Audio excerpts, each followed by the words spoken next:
This program is for discussion purpose only. Business Plus TV or any of our anchor does not bear any responsibility or liability towards the content.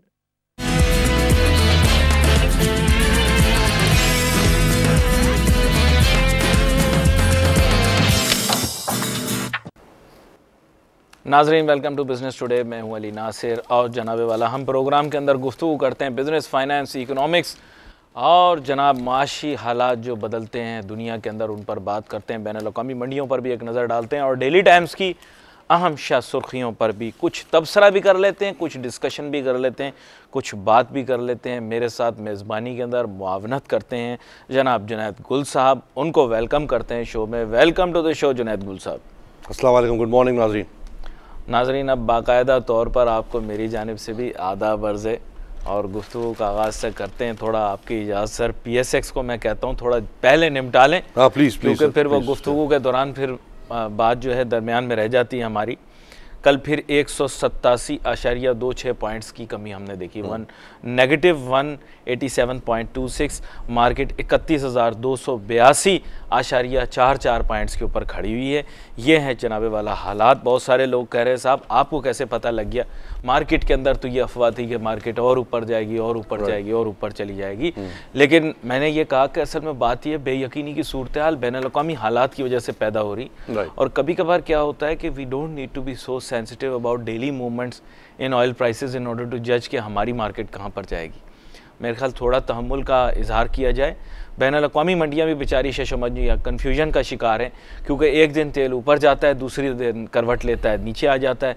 अब ये ऊँट किस करवट बैठेगा ये $billion नहीं $trillion question बन चुका है। डेली इंटरनेशनल मार्केट्स के ऊपर ये असरअंदाज होता है। हमारी स्टॉक मार्केट भी बहुत ज़्यादा दबाव का शिकार होती है इस वजह से। आज भी दिन के आगाज़ के अंदर मैंने जो बैनुल-अक़वामी ज़राए अबलाग में देखा तो ऐसा है कि जहाँ से सूरज जो है वो निकलता है, यानी कि आपका जापान, तो जापान में जो है वो मार्केटें जो हैं वो दबाव का शिकार, और जापान जैसी मार्केट के अंदर थोड़ा सा भी दबाव जो है वो दुनिया भर के ऊपर रिफ्लेक्ट करता है। तो मैंने कहा ये आगाज़ में बता दूं। इसीलिए स्टॉक एक्सचेंज के ऊपर देखें, इसके बावजूद कि बहुत ज़्यादा लोग कहते हैं गुफ्तगू कम करता हूँ, कोशिश करता हूँ कि कम करूँ गुफ्तगू, क्योंकि जब मैं कम गुफ्तगू कर रहा हूँ इसके माने ये हैं कि मैं मार्केट से थोड़ा सा दूर रहना चाह रहा हूँ। तो मेरी अपनी राय भी ये होती है सरमायाकारों के लिए कि आप भी बहुत ज़्यादा मोहतात हो जाएं। जब मैं उस पर बात करने के लिए थोड़ा सा रिलक्टेंट हो रहा हूँ तो आप भी बहुत ज़्यादा मोहतात हो जाएं कि मार्केट में पैसे लगाने से पहले 100 मरतबा सोचें। और शायद एक प्रोग्राम के अंदर फैक्चुअली कुछ इनकरेक्ट मुँह से निकल गया था, किसी ने गलती पकड़ ली। वैसे अमूमन मैं लोगों की गलतियाँ पकड़ता हूँ। उन्होंने कहा जी आपने एफिशिएंट मार्केट हाइपोथेसिस या EMT एफिशिएंट मार्केट थ्योरी का जिक्र किया, उसमें आपने कहा कि नॉलेज प्रिवेल्स ओवरऑल। मैंने अंडरलाइंग स्टेटमेंट दी थी, फिर कल उसको क्लैरिफाई भी कर दिया था कि लक यानी कि तुक्का और रिस्क इसके ऊपर रिलाई करता, थोड़ा उसको मैंने रेक्टिफाई कर दिया था। लेकिन माजरत एकेडमिक गुफ्तगू होती है सर, लोग उसमें बिल्कुल भाग बजाने पे अच्छा है। हमारा मकसद भी यही है कि लोग किताबें खोलें, अखबारात खोलें, सोचें, समझने की कोशिश करें कि नायरोबी जो है वो कोई मुल्क नहीं है। एग्जैक्टली सर, बिल्कुल नहीं। हमारे मुल्क के एक बहुत बड़े स्कॉलर हैं, उन्होंने ब्यूनोस आयरेस को जो है वो किसका कैपिटल बना दिया था? ब्राज़ील का बना दिया था। भाई कौन रोकने वाला कौन है? वैसे रियो डी जेनेरो है मेरे ख्याल। सही है? अच्छा, नहीं हो सकता मैं भी गलत। ऐसे तो बहुत से लोग हैं, मतलब कुछ गलतियां हो जाती हैं। किसी ने एक सामने एक दफ़ा पाकिस्तान की आबादी जो है वो 20 मिलियन, कराची की आबादी 20 मिलियन कह दी थी। तो 200 मिलियन, सॉरी 200 मिलियन कह दी थी। 200 मिलियन सही निकल गया। 20 मिलियन तो सही एग्जैक्टली 200 मिलियन कह दिया। ठीक है, ठीक है, कोई बात नहीं। मैं भी अब गलतियां नहीं पकड़ता। मैंने गलतियां पकड़ना छोड़ दी हैं, करने का फायदा। सही बात है, एग्जैक्टली गलती हो जाती है, वही मैं कह रहा हूं। कोई बात नहीं, कोई बात नहीं सर। अच्छा sir, HBL asset management company जो है, they have acquired 100% shares of PICIC which is part of NIB bank now I think अगर वैसे देखा जाए तो it's a good transaction. I mean they have bought it for 4.1 billion. They have PICIC asset management for 4.1 billion rupees and they have rupees 23 billion in 8 mutual funds under management.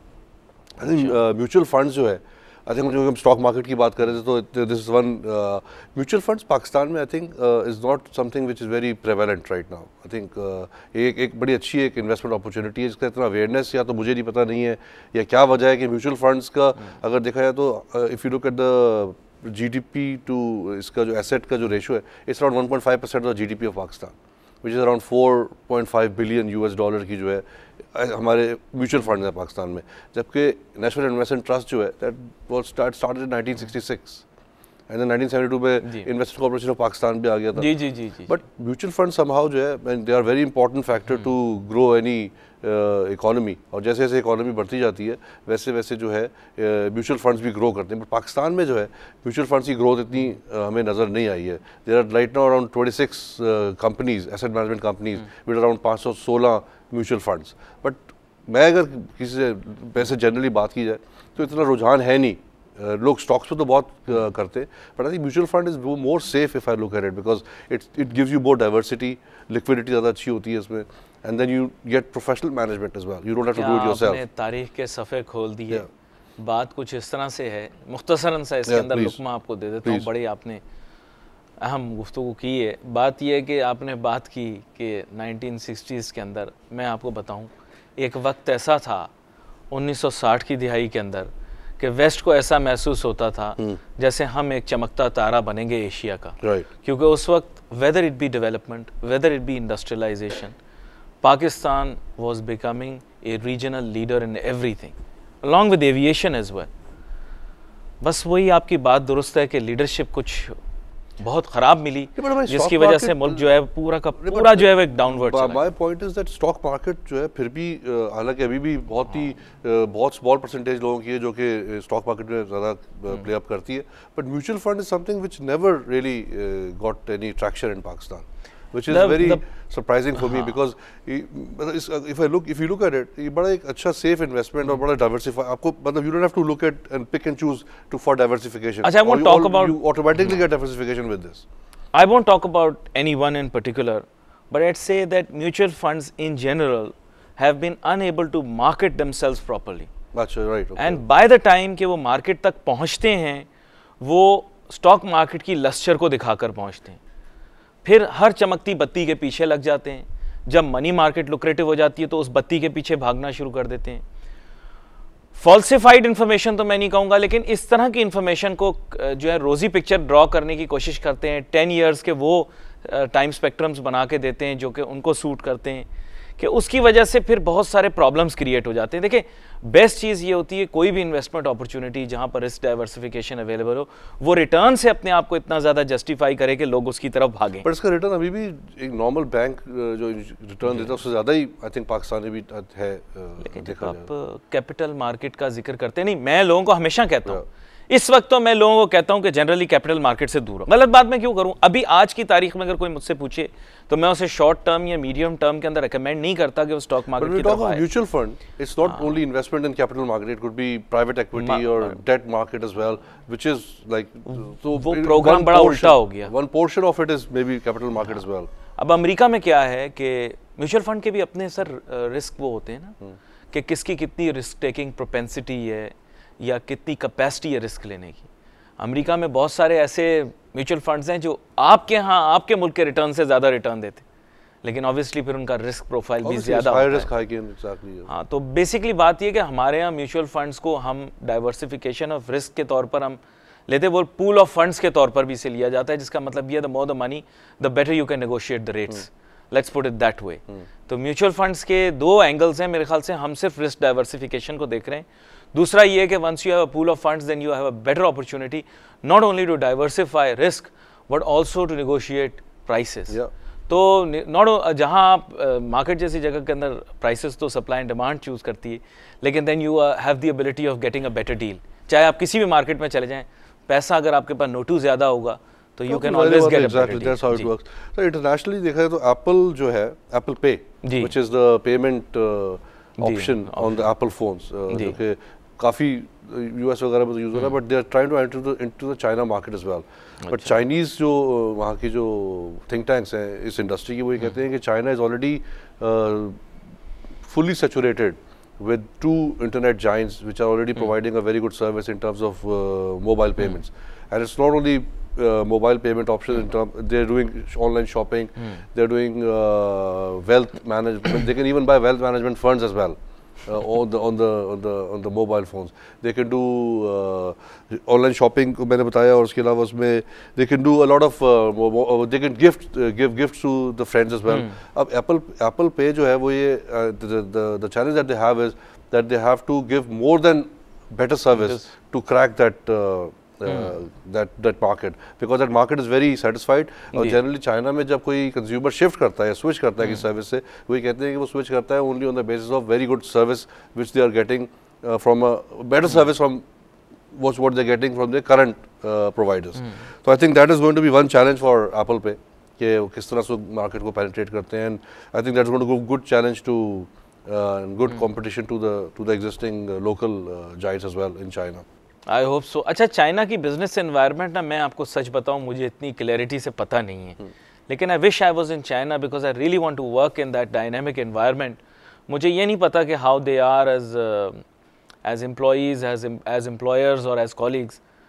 मेरा इत्तेफाक नहीं हुआ Chinese के साथ एक्टिवली काम करने का, वैसे हुआ है, लेकिन जो एक्टिवली एक वर्क एनवायरनमेंट में काम करने का होता है, I hope I was there and I hope कि सीपेक के अंदर मेरा कोई रोल होता तो फिर उस हिसाब से I would have really enjoyed, क्योंकि इतना पोटेंशियल है ना पाकिस्तान के अंदर कि अगर मैं इसको एक्सप्लॉइट करना चाहूँ तो मैं कहाँ से कहाँ पहुँच जाऊँ। यू नो, पाकिस्तान के अंदर इतना पैसा बनाया जा सकता है if I am a Chinese company. Oh, मैं तो नोटू की बाहर लगा दूँ, यहाँ पे कोई पूछने वाला नहीं, आपके जो मर्जी में आप करें, एज लॉन्ग एज आप शीशू पूपा चीचू पापा कर लें, तो यू नो आप परसेप्शन भी इतना अच्छा है, यू नो अपॉर्चुनिटी इतनी ज़्यादा है, रोड नेटवर्क्स की, एनर्जी के अंदर हमारे यहाँ हर चीज़ बिकती है, कोई क्वालिटी कंट्रोल नहीं, कोई सिस्टम्स नहीं। आप चूरन भेज दो यहाँ पे सीमेंट बना के, सीमेंट ले जाओ यहाँ से चूरन बना के, I mean nobody is there to ask. Government regulation controls बहुत कम है, you know for a foreign country Pakistan is an investment haven. मैं तो आज तक हैरान हूँ कि हमारे यहाँ पैसा क्यों नहीं आता। इसका मतलब है हमारा रिस्क प्रोफाइल इतना ख़राब होगा कि इतनी ज़बरदस्त एनवायरनमेंट में भी कोई आने को तैयार नहीं। बट इमेजिन फार्मास्यूटिकल कितना पैसा कमाता है। ज़बरदस्त environment is a very relative term. ज़बरदस्त environment in terms of making money in goods, like in a living under the regulatory framework, या ऐसी आप यार ये आइडियलिस्ट बातें मेरे साथ नहीं किया करो। बट आइडियलिस्ट बातें शुरू कर देते हो ना। कह रहे हैं ना कि पैसा क्यों नहीं आ रहा यहाँ पे, so that's one reason that can you bring a entire ship for generation of electricity in a country और उसको यहाँ पे लाके खड़ा कर दें और उसका आप कर्जा गुर्जा लेके वापस चले जाएं। किसी और मुल्क में हो सकता है, तो यार मुझे क्या परवाह है आपके मुल्क के रेगुलेटरी फ्रेमवर्क क्या है। अगर मैं फॉरेन कंपनी हूँ, मेरा दिल रोएगा, अगर मैं पाकिस्तानी हूँ मेरा दिल रोएगा कि यार मेरे साथ क्या गेम हो रही है। But you know by and large मैं ये कहूँगा कि यार किस तरह से यू नो मैं उसको मैनेज करूँ, you know this is what I would. लेकिन एज अ फॉरेन इन्वेस्टर देखे ना, अब दे केम इन फार्मा, नोटू इन्होंने कमाए। अब आई डोंट नो स्टिल कि क्यों ये बायोटेक पाकिस्तान नहीं लाए। दूसरी तरफ ये कि लुक इन FMCG वारे न्यारे हैं, ये पैकेजिंग आपको UAE में नहीं मिलेगी जो पाकिस्तान के अंदर FMCG की पैकेजिंग होती है। ये थैले, ये डब्बे, ये चीज़ें नहीं मिलेंगी आपको। आप even if you go into far east तो FMCG के इतने मज़े थोड़ी हैं, उनकी तो पैकेजिंग की क्वालिटी ऐसी है कि उनका टूथपेस्ट लगाने का मज़ा आता है। हमारा तो ऐसे लगता है रेत लगा दी दांतों में। नहीं, आई बी वेरी फ्रैंक ना, लोग जाते हैं बड़ी बड़ी सुपर मार्केटों में, जाकर वहाँ से थाईलैंड का वही टूथपेस्ट लेकर आते हैं जो मुकामी तौर पर मिलता है। तो इस वजह से लाते हैं क्योंकि उसका टेक्सचर बेहतर होता है। वही शैम्पू खरीदते हैं जो यहाँ पर भी मैन्युफैक्चर हो रहा है, दूसरी जगह से लेते हैं, क्योंकि यहाँ वाले का ढकना खोलो तो टक्कर के ढकना खुल जाता है, बिल्कुल जैसे यहाँ का दूध का डब्बा खुल जाता है। अच्छा, एक इन्होंने छोटी सी एक बात करूँगा आप मुख्तसर सी, आप क्योंकि कॉर्पोरेट उसको डिफेंड भी करते हैं कॉर्पोरेट लीडरशिप को। मज़े की आपको बात बताता हूँ। एक कंपनी आई पाकिस्तान के अंदर, उसने बोला मैं डब्बे वाला दूध बनाऊंगी, और फिर उन्होंने उसमें गाने भी गवाए और गाने गा के उन्होंने दिखाया कि पता नहीं वो कहीं पूरे एशिया पे छा जाएंगे तो पूरी दुनिया पे छा जाएंगे। समझ जाओ कौन है, छोड़ दो इस बात को, नाम नहीं लो, ठीक है। और उसके CEO भी वो बहुत बड़ा कोई चैंपियन था, बाद में पता नहीं कोई सियासत व्यासत में भी आ गया, मुझे पता नहीं है। बहुत बड़ी उसकी लॉन्चिंग हुई, गाना, डिस्को, ये वो, माजरत इसको हज़फ कर दिया जाए लफ्ज़ को। बात ये कि फिर उसके बाद क्या हुआ, टक्के का काम नहीं हुआ। बताओ कोई एक इंटरनेशनल मार्केट जिसके अंदर आप दूध बेच के आ सके हो प्रोसेस्ड मिल्क। सर दूध नहीं बेच सके ना प्रोसेस्ड मिल्क से। तो मुझे बताऊं आपको मैं कि पाकिस्तानी एक्सपोर्ट से बड़ी आजकल एक क्वेश्चन मार्क चला हुआ है कि Pakistani exports are really declining, GSP plus मिल गया फिर उसके बावजूद exports are not going up. जी जी। डेयरी जो पाकिस्तान जो है वो हमने शायद पहले भी बात की, चौथा बड़ा मुल्क है दूध की पैदावार में। We are the 4th largest producer of milk in the world and yet हम लोग फिर भी नेट इंपोर्टर्स हैं डेयरी प्रोडक्ट्स के। तो अगर आप दूध की बात करते हैं तो I think that it's a very disable situation, because हम लोग इतने ज़्यादा क्वांटिटी में दूध प्रोड्यूस करते हैं and then still we import dairy products which is very shameful है। देखो ना, बिकॉज हमारा वैसे ही ग्रोथ का इतना एक्सपोर्ट्स का बुरा हाल है and if we really focus on that sector we can do a lot and इसके बावजूद हमारा बुरा हाल है। अच्छा, अगर वैसे हम देखें पाकिस्तान में नीलम झेलम जो पावर प्रोजेक्ट है that is about to get a financial closure soon जी। और उसमें जो है जो उसकी जो मैनेजमेंट है वापडा के जो लोग हैं वो एक अच्छा this is basically 969 megawatt hydro power project in near Muzaffarabad है ये एंड ये जनरेशन शुरू कर देगा 2017 दिसंबर तक जी। और इस पे इट्स एन इंजीनियरिंग मार्वल ये कहते हैं इसको कि there was the whole 80% of the project is underground, so it's a huge tunnel which has been dug out जिसके अंदर से 3 दरियाओं के पानी को जो है डाइवर्ट करके इसके अंदर लाया जा रहा है। तो which is again a big project that Pakistan and China they have done it together। अच्छा, इसमें जो है वो अब उस वक्त वो ये कह रहे हैं कि जो इसमें लोन्स लिए गए थे फॉरेन, अब वो कह रहे हैं इसकी जो डायनामिक्स हैं इन लोन्स की वो इस तरह से हैं कि वो आप लेते हैं फॉरेन लोन 2 से 2.5% पे और वापडा को मिल रहा है 15 से 16% के ऊपर जब विच एट द फेडरल लेवल। मगर प्रोविंसेस में जब आप ये प्रोजेक्ट करते हैं तो क्या होता है कि जिस रेट पे आप लेते हैं रेट कह रहा हूँ जिस रेट पे आप लोन लेते हैं उसी रेट पे आप आगे पास ऑन करते हैं to the entity as well.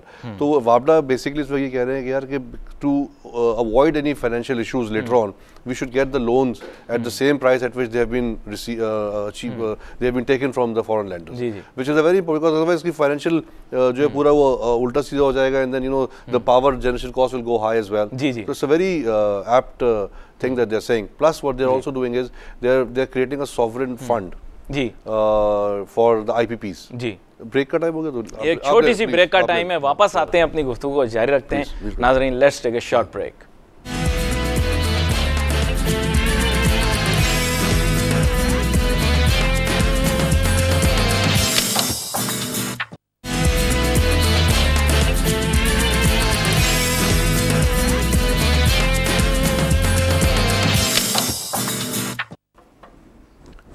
नाजरीन, welcome back after the break. हमारी जनाब गुफ्तगू जारी, हम बात कर रहे हैं और ब्रेक पे जाने से पहले जनाब वाला जुनैद गुल साहब आप कुछ एक्सप्लेन कर रहे थे। मैं चाहूँगा अपनी बात को मुकम्मल कर लें आप, फिर उसके बाद मैं अगली खबरों की जानिब आपको ले जाना चाहूँगा। वो ये कह रहे हैं कि because knowing what has been happening with the power IPPs and the people who buy the power from these power plants, वो कह रहे हैं कि गवर्नमेंट जो एक फंड क्रिएट करे जिसमें कि which would be at least 20% of the value of the payments that are expected from these funds or from these power companies, power buying companies, ताकि अगर वो in case of default, and this has been requested by the Chinese counterparts कि अगर जब तक आप ये नहीं करेंगे तो हमारी पेमेंट्स की गारंटी नहीं होगी। And again this will you know and from the Pakistani perspective this will build up the circular debt as well. तो आई थिंक थोड़ा सी right sense is prevailing and thinking in the right direction as well, which is good। and this power project one is 939 megawatt of hydro power electricity 2017 के दिसंबर में। और वो ये भी साथ साथ वापडा वाले कह रहे हैं इसमें जल्दी ना की जाए because the haste can you know mess up the whole thing. जब इसकी प्रॉपर कमीशनिंग हो सकती है जब भी इसको स्टार्ट की जाए ताकि ये इसका पूरा आउटपुट हम प्रॉपर तरीके से ले सकें। अच्छा, यहाँ पर जनाबे वाला थोड़ा सा डेली टाइम्स की छह सुर्खियाँ भी पढ़ दूँ। India must stop rights violations in IHK, Indian held Kashmir foreign office ये कहता है। Spokesman says date for secretary level meetings should be finalised as early as possible. और ये जनाबे वाला बड़ी अहम बात इस वजह से भी है कि बहुत सारी ह्यूमन राइट्स वायलेशंस हमारे यहाँ जो हैं वो हमने देखी हैं कि इंडिया अपने एंड पे इंडियन ऑक्यूपाइड कश्मीर के अंदर करता रहता है। और हमारी गवर्नमेंट की फॉरेन पॉलिसी क्योंकि कंसिस्टेंट नहीं रही तो बहुत सारे हमारे यहाँ कश्मीर में ऑक्यूपाइड कश्मीर में ऐड कर सकते हैं उसमें sorry to cut you off. नहीं बिल्कुल, किसी चीज़ की कंसिस्टेंसी, चाहे वो पानी की कंसिस्टेंसी हो चाहे वो किसी, उसकी तो ज़रूरी है कि वो चीज़ हो पहले। मतलब कंसिस्टेंसी कम्स लेटर। मतलब एक जनरल एक यानी आपका कहने का मतलब फॉरेन पॉलिसी नहीं सर, हमारी फॉरेन पॉलिसी है, सर मैं खादिम आपको बताता है, अमल नहीं हो रहा वो कहलाता है। हमारी foreign policy, what is the foreign policy? हमारी फॉरेन पॉलिसी जनाब कायद आज़म मोहम्मद अली जिन्ना बानिए पाकिस्तान ने हमें दे दी है, उसके बाकायदा नुकात हैं, 5 डायरेक्शंस हमारी हर चीज़ पे। हम जब भी सुबह आ रहे होते हैं तो वो देखते हैं 3 तलवारें भी देखते हैं, उसमें सब यूनिटी, फेथ, डिसिप्लिन सब कुछ लिखा होता है। बट आई थिंक वो डायरेक्शंस को फॉलो करना, मैं फॉरेन पॉलिसी में से foreign policy the policy of the government, the current government I am saying. भाई मैं इसीलिए आपको बता रहा हूँ ना कि वो मौजूद है, उसमें बहुत सारे नुकात है। चंद एक आपको बता देता हूँ, बिग पावर पॉलिटिक्स में पार्टिसिपेट नहीं करेंगे, मतलब जो दुनिया भर की होती है। इसके अलावा अमन सलामती के लिए दुनिया भर के अंदर अपनी काबिल। लेकिन इससे मेरा एक और ठीक है कि कायदे आज़म ने ना एक जनरल गाइडलाइंस दी है, ठीक है, and then if we have to engage in power politics we will. I mean it depends on the current situation. मैं एक बात कह रहा हूँ, but it has to be strategic और थोड़ा सा सोच समझ के प्लान से काम किया जाए। Look where it has put us. मैं ये नहीं कह रहा ज़रूरी है, मैं ये नहीं कह रहा क्या गलत हुआ क्या सही हुआ। अभी तो मैं एक और बात कह रहा हूँ कि देखिए जब कोई इतना बड़ा leader of the stature of कायदे आज़म मोहम्मद अली जिन्ना जब कोई ऐसी बात डायरेक्शंस देते हैं तो होता है कि this is a broader direction and then you fit and choose what is required, what is not required, उसके हिसाब से आप उस डोमेन में जाके काम करें। उसमें नहीं का ऑल्टरेशन करनी चाहिए ना, दैट्स हाउ पॉलिसी वर्क्स। नहीं, you have your own ideas, but that's how policy works. Once you define a policy, 47 उससे अब तक दुनिया has changed a lot. नहीं तो then make elaborate changes to it. Why do you say in the Pak studies book that that's the foreign policy of Pakistan? Then say we revised it. नहीं sir, there needs to be a foreign policy. Revise it. I'm saying adapt to it. You know, alter it, use it as per situation. Do you want to keep a policy like there are no permanent friends and no permanent enemies? That's the basic guideline. Well, frankly speaking, here you are. You have no friends at all, and you have only enemies. And देखे ना, again there are no permanent enemies. You have to work to make them friends. देखे ना, मैं आपको वही बात बता रहा हूँ ना. Why do you make enemies? Misunderstandings, clashes of interest. You have to reduce the clashes of interest you have with the world. नहीं सर, मैं again sorry, मैं थोड़ा मेरा different take है. तो क्यों नहीं sorry क्यों बोल रहे हैं यार? इसमें sorry बोलना, आप different take रखें. मैं sorry सर इसलिए कह रहा हूँ कि people might not like this, not at the Pakistan level, but people who are at the helm of affairs, उनको शायद पसंद ना आए मेरी बात. आप जो कह रहे हैं ना कि it's because of clash of interest, I think it's because of the economic interest of the individuals कि हम we make enemies. मतलब yes of course, not the economic interest of the country. Individual interest, but there should be a mechanism in place that does not allow कि individual interest sir एक अलग debate है. Checks and balance accountability अगर हो जाए यहाँ पे तो फिर तो बल्ले. सर देखें ना, बात ये है कि अगर मिसाल लेनी हो तो हिंदुस्तान की मिसाल क्यों लें आप अमेरिका की मिसाल लें, अमेरिका से भी कुछ सीखें. चलें, अमेरिका आपको अच्छा नहीं लगता, आप बरतानिया से सीखें.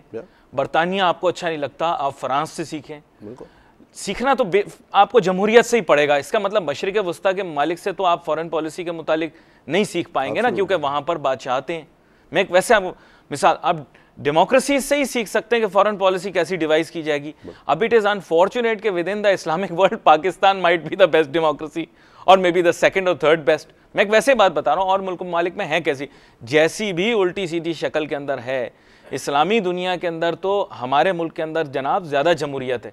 यही काम आप मिस्र में जाके कर सकते हैं, हुकूमत को बुरा भला कहना, जैसे हम मीडिया के ऊपर कर देते हैं. नहीं कह सकते ना. Very good point. देखिए, एज फार एज मशरिक़ वस्ता तो छोड़ दो, वहाँ पे तो कुछ भी नहीं. आप as far as this part is concerned, जो आप कह रहे हैं ना कि बात करना, फ्रीडम ऑफ एक्सप्रेशन, ये तो पाकिस्तान में फिनोमिनल ग्रोथ है इसमें. I think and I think this is a good thing. At least कहीं तो लोग वेंट कर लेते हैं अपने व्यूज को, तो उससे को वेंट, वरना तो बिल्कुल अगर आप दबा देंगे तो वही होता है, तहरीर स्क्वायर बनता है फिर, and then things get exploded. मैं क्या करता हूँ, मैंने रात को जल्दी सोना छोड़ दिया. सोता था, ख्वाब देखता था. अब ख्वाब के बजाय मैं क्या करता हूँ, 10 बजे मैं एक टीवी एंकर है उसका प्रोग्राम लगा लेता हूँ. पहले 8 बजे आता था किसी और चैनल, वो मुझे ख्वाबों की बातें बताता है. ख्वाबों में ऐसा होगा, एक्शन होने वाला है, अभी लोग पकड़े जाने वाले हैं, पाकिस्तान के अंदर जो है वो पता नहीं क्या होने वाला है. यकीन करो, जब मैं ख्वाब नहीं देखने होते मैं उनका प्रोग्राम देखता. 5 साल वो बैठे रहे, जो हमारे साबका सदर थे, उनके जहाज के अंदर खुद पेट्रोल डलवा के बैठे रहे, वो जहाज उड़ा ही नहीं. वो पूरे 5 साल. I think action in Pakistan is looking very imminent now. I think नजर आ रहा है कुछ होने वाला है शायद. मतलब जो हालात चल रहे हैं और जिस तरह से नजर आ रहा है कि कुछ लोगों को अब पंजाब तक फैल गया है ये, फिर आगे पीछे भी जाएगा. तो आई थिंक लुक्स गुड. अल्लाह करे कि एक्शन हो और जिन लोगों ने गलत काम किए उनको जो है अकाउंटेबल किया जाए और हमारी इकोनॉमी और हमारे मुल्क के लिए बेहतरी आए.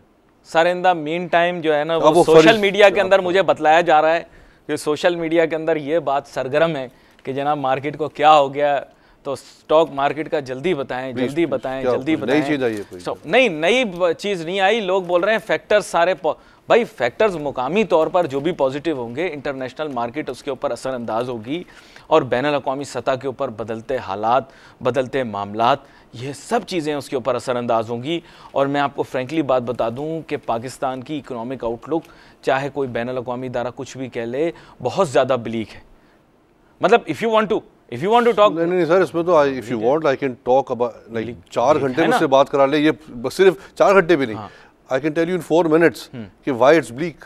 हाँ बताएं, जरूर बताएं, तो सुनना चाह रहे हैं ना। It's no like rocket science to understand that sir. Number 1, आपकी एक्सपोर्ट्स डिक्लाइन पे, ठीक है जी।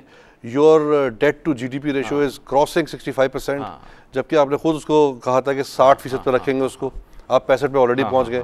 60 मेरे ख्याल से अभी भी ज़्यादा है। उसके बाद जो आपके 2018 है, उसमें आप जो है वो जो ये 3 साल का आपने प्लान लिया था IMF से, इसकी रिपेमेंट्स आ रही है, स्टार्ट हो जाएंगी। उसके बाद जो आपने ये यूरो बॉन्ड लिए थे, उसकी रिपेमेंट का आ जाएगा। जो आपने पेरिस क्लब रिस्ट्रक्चर कराया था 2003 में, वो रिपेमेंट आ जाएगी। उसके बाद क्या आप मजीद कर्जा लेंगे, क्योंकि आपकी ना एक्सपोर्ट्स बढ़ रही हैं, ना आपकी टैक्स के जरिए रेवेन्यू बढ़ रहा है, which are the 2 main sources of generating money to for public sector spending and to pay your debts. तो अब जब आप ये 2 चीज़ें नहीं बढ़ा रहे, और जबकि नज़र भी नहीं आ रही बढ़ती हुई, तो आप कर्जा उतारने के लिए मजीद कर्जा लेंगे। जब आप मजीद कर्जा लेंगे, तो एक प्रेडिक्शन जो एक थिंक टैंक्स इकोनॉमिस्ट पाकिस्तानी कह रहे हैं, वो ये कह रहे हैं कि 2018-19 तक हमारा कर्जा जो है, टोटल पब्लिक डेट जो है, वो 100 बिलियन डॉलर क्रॉस कर जाएगा। जब आप 100 बिलियन डॉलर क्रॉस कर गए, तो फिर तो that's like a failed state. Allah ना करे इसमें हम पहुंचे कभी, तो मतलब घबराहट सी होती है ना। कौन कहता है कि ब्लीक नहीं है ये? मतलब आपकी, मैं जो ये हमेशा इसका, I am very big critic of what people in the government come and talk about good economy, sustain कर दिया, grow करेंगे। I think let's not live in self denial, मैं हमेशा कहता हूँ reality में रहे और उसको सुधारे। It is bleak, picture is bleak। तो मतलब ये है कि अब opposite side of the story भी आपको सुना दूँ ना थोड़ा, इनकी advocacy भी थोड़ी सी कर दूँ। Please, वो नहीं, गलत है सही है, वो एक अलहदा बात है। कहते क्या है, बोलते पाकिस्तान के फॉरेन एक्सचेंज रिजर्व्स 20 अरब डॉलर से ज्यादा। उसकी कॉम्पोजिशन बता दे मुझे क्या है?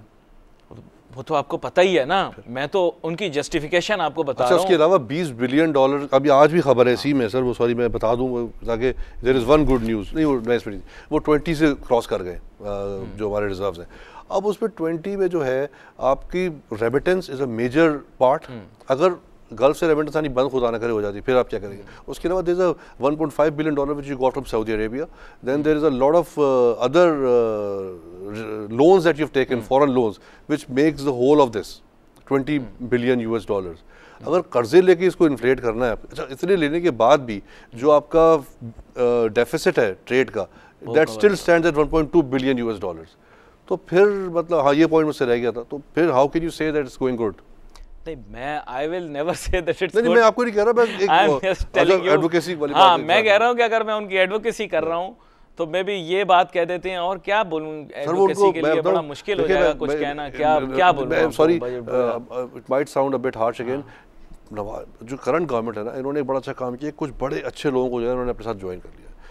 One of them like they have been, और नहीं मैं अच्छे से, मेरा मतलब क्या है कि they are financially very knowledge. यार हम लोग तो बहुत बुरे लोग हैं। अच्छा नहीं, बहुत बुरे लोग हैं। मैं क्या कह रहा हूँ, उन्होंने क्या किया है कि इन लोगों, मैं नाम नहीं किसी के लूंगा, आई एम श्योर उनसे मेरी बड़ी इज्जत का रिश्ता भी इन सारे कुछ लोगों से, उनमें से तो वो जो है उन लोगों से कहा है कि यार 4 लाइनें बताओ कि जो जाके हमारे, मुझे भी उन लोगों की बड़ी इज्जत है, लेकिन वो लोग ओहदा हासिल करने के बाद बदल गए। मैं आपको बताऊं, 4 लाइनें बताओ। वो कहते हैं हमारे जो बाकी वो है मिनिस्टर, उनको 4 लाइनें ऐसी बताओ इकोनॉमी के ऊपर जो जाके वो कान बंद करके कोई कुछ ही बोलता रहे, टाटा टाटा वो बोल दे बस। वो हमने फॉरेन रिजर्व बढ़ा दिए, हमने इन्फ्लेशन कम कर दी, ये इस पे बस थोड़ा सा वो टाटा बोलना शुरू कर देते हैं। अब इन्फ्लेशन कैसे कम हुई है यार भाई? ऑयल 75% ड्रॉप हो गया, अभी भी अगर इन्फ्लेशन कम नहीं होगी, इसमें तुम्हारा क्या कमाल है यार? सर ओहदे बदल जाते हैं, तबीयतें बदल जाती हैं, तो बात यह है कि जब लोगों को ओहदे मिल जाते हैं तो फिर उनकी तबीयत भी बदल जाती है, उनका मिजाज भी बदल जाता है, और अफसोस के साथ उनके मॉरल्स और उनकी वैल्यू सिस्टम भी बदल जाता है। ये पाकिस्तान में ही नहीं, दुनिया भर में होता है। कल के ला मुझे भी ओहदा मिल जाएगा तो मैं भी ज़्यादा बोलना छोड़ दूंगा, मैं भी उनके हक में बात करना शुरू कर दूंगा। ये तो मेरी हरकतें हैं कि मैं मईशत के ऊपर इतनी ज्यादा तनकीद करता हूँ कि मेरे ख्याल मुझे ओहदा नहीं मिलेगा। आपको मैं एडवाइस करता हूँ कि आप ऐसी कोई बात ना करें। आपने बड़ी अच्छी बात की यार, आपने कहा मैं मईशत में तनकीद करता हूँ, मैं हुक्मरानों में तनकीद, this is what we do. देखें जो चीज़ गलत है इकोनॉमिकली जितना थोड़ा बहुत हमको आता है, we have to highlight that. अच्छा मजे की बात है कि वेनेजुएला में जो है ना वो कुछ मिलती जुलती चीज़ हुई है क्या कि उन्होंने अपनी करेंसी को डिवैल्यू किया और अपनी जो सब्सिडीज थी ऑयल प्राइसेस की उसको बहुत ज़्यादा बढ़ा दिया ताकि अपने जो उनका कमिंग अप जो डेट रिपेमेंट है $10 बिलियन की उसको पूरा कर सके, because they are looking at a default as well in their economy. Oil reliant है। जब उन्होंने एग्जैक्टली जब उस पर बड़ा मसला पड़ गया और जब उन्होंने ये किया तो उनकी जो अपोजिशन है उसने वही किया जो एक अच्छी अपोजिशन को करना चाहिए। तो उनकी पार्लियामेंट में भी जो है वो लिखा हुआ बाकायदा गंदी ज़बान इस्तेमाल की गई है to you know exchange the heated arguments, but I think that's inevitable, they have to do that. Currency devalue भी करेंगे, अपनी सब्सिडी तो सऊदी अरेबिया में बैठाई जा रही है। Petrol is quite expensive in Saudi Arabia for the first time as well now. International pressures बढ़ेंगे, जाहिर बात है। जब एक चीज़ ऑलरेडी सस्ती हो जाएगी तो उस पर मजीद सब्सिडी देने का क्या फ़ायदा? वो ऐसा सोचते हैं, वो सस्टेन नहीं कर सकते ना, फिर सस्टेन नहीं कर सकते उसके बाद। How can you sustain? और सर बोइंग के जो सप्लायर्स हैं पार्ट्स के, एयरबस, वो कहते हैं कि जी हम लोग अपने एक्सपेंशन प्लान्स को जरा सा देखेंगे because we don't think that Boeing will go ahead with the same plans of expansion as they were saying before. तो I think the overall industry different sectors are feeling the pains now. हालांकि एक सुनने में मतलब जो एक generally international media में बात की जा रही है कि oil will rebound by the end of 2016, एक ये भी बात सुनने में आ रही है। तो आई थिंक वही बात है कि जो आप शुरू में कहते हैं कि नोबडी नोज ये ऊँट किस करवट में बैठ जाके बैठेगा, but if it rebounds back, so then I think things and at that time the economies which are sustained and which are strong, that will really I think go ahead. Plus एक और चीज़ मैं कहूँगा कि एक बड़ा misconception आजकल media पे चल रहा है कि जो हमारी LNG आई थिंक वो गवर्नमेंट को थोड़ा सा सपोर्ट, मतलब जो सही है वो सही, जो LNG इम्पोर्ट प्राइस है, लोग ये कहते हैं कि अक्सर लोगों का मैंने सुना है एनालिस्ट आके बोलते हैं कि अगर ऑयल दोबारा बढ़ गया तो फिर ये बढ़ जाएगा। I think what they are missing is as far as this part is concerned, as far as this part of the deal is concerned, मैं ड्यूरेशन की बात नहीं कर रहा, मैं इंडिजिनस प्राइस वैसे भी कह रहा हूँ, this pricing which is X ship, which is 13.37% of Brent crude. This is the main thing that everybody has to understand कि अगर वो बढ़ेगा, तेल बढ़ेगा तो ये साथ साथ प्रोपोर्शनली बढ़ेगा, तो but it will be still cheaper in this context, cheaper than oil. तो वो ये कहना कि यार अगर ये बढ़ेगा तो प्राइस बढ़ जाएगी, दिस इज रॉन्ग, मतलब ओनली ऑन दिस बेसिस। ये तो उन्होंने इसको पैक इस तरह से किया हुआ है कि उसकी परसेंटेज है, तो अगर 100 का होगा तो 13 रुपए का हो जाएगा एक्स शिप, तो उसके हिसाब से होगा ना चेंज हो। तो I think this is a wrong conception कि यार ये अगर बढ़े ये डील गलत है, इस लिहाज से ये डील गलत नहीं है, इट्स अ गुड प्राइस।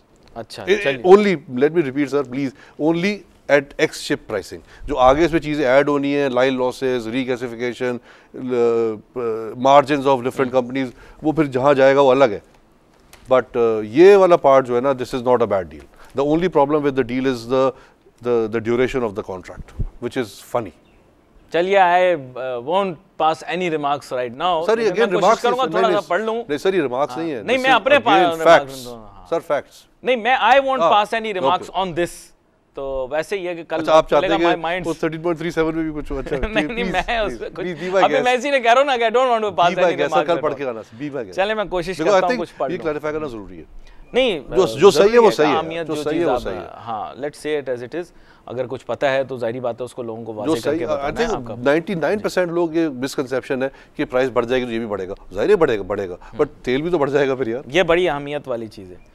तो यहाँ पर जनाब प्रोग्राम का वक्त खत्म हो गया। जुनैद गुल साहब, सोशल मीडिया के ऊपर हम बहुत ज़्यादा मुतारिक रहते हैं। Today my mind was not so much here, it was अच्छा मैं भी थोड़ा सा जो है ना, मतलब maybe is the weather, seriously initially in the beginning I made a mistake as well कि वो मैं उन्हीं की तरह मैं भी बोल गया 20 मिलियन, बट आई थिंक बाद में might be with the odd weather. Programme का वक्त हमारा ख़त्म हो गया। मेरी जानिब से, जनाब जुनैद गुल साहब की जानिब से जो है वो हमें अल्लाह हाफिज़, और कल फिर मुलाकात होती है आपसे, यानी आने वाले वर्क डे मंडे को। अल्लाह हाफिज़।